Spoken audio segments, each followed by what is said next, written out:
வணக்கங்க. எல்லாரும் எப்படி இருக்கீங்க? நல்லா இருக்கீங்கன்னு நம்புகிறேன். நம்ம எஸ்வி ஹோம்மேட் ஃபுட்ஸில் already homemade cakes and chocolates, malt varieties இந்த மாதிரி நம்ம சேல் பண்ணிகிட்ருக்கோம். இப்போ இது கூடவே ஸ்வீட் அண்ட் சேவரிஸும் சேல் பண்ண போகிறோம். எனக்கு வந்த ஸ்வீட் ஆர்டர்லேயே ஃபஸ்ட் ஆர்டர் இது தாங்க. கிளைண்ட் என்ன கேட்டிருந்தாங்க அப்படின்னா, மில்க் ஸ்வீட்ஸ் வந்து எனக்கு வேணும், கிஃப்ட் பேக்கில் வந்து பேக் பண்ணி கேட்டிருந்தாங்க. என்னென்ன வைக்க சொல்லியிருந்தாங்க அப்படின்னு பார்த்தீங்கன்னா, தூத் பேடா, மலாய் பேடா, கேசர் பேடா, ஆப்பிள், மாவா பேடா இதெல்லாம் வச்சு எனக்கு ஒரு பாக்ஸாக ரெடி பண்ணி கொடுங்கன்னு கேட்டிருந்தாங்க. அதுக்கு முன்னாடி ஒரு சாம்பிள் ஒரு 1/2 kg போல் கேட்டிருந்தாங்க. நம்மளும் கொடுத்துருந்தோம். சாம்பிள் எல்லாம் சாப்பிட்டு பார்த்துட்டு ஃபீட்பேக் வந்து ரொம்ப நல்லாவே கொடுத்துருந்தாங்க. நல்லாயிருக்கு, டேஸ்ட் வைஸ் எந்த ஒரு குறையும் சொல்ல முடியாது அப்படின்னு சொல்லிட்டு 10 kg நம்மக்கிட்ட ஆர்டர் ப்ளேஸ் பண்ணிட்டாங்க. கிளைண்ட் வந்து தீபாவளிக்கு ஒரு 3 days முன்னாடி எங்கள் கைக்கு கிடைக்கிற மாதிரி பார்த்துக்கோங்க அப்படின்னு சொல்லியிருந்தாங்க. நாமளும் ஓகே சொல்லிட்டோம்.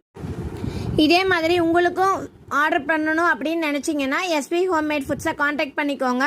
அவங்களோட காண்டாக்ட் நம்பரை ஸ்க்ரீனில் டிஸ்பிளே பண்ணுறேங்க. வேணுங்கிறவங்க வாட்ஸ்அப் பண்ணி ஆர்டர் கன்ஃபார்ம் பண்ணிக்கோங்க. தேங்க்யூங்க.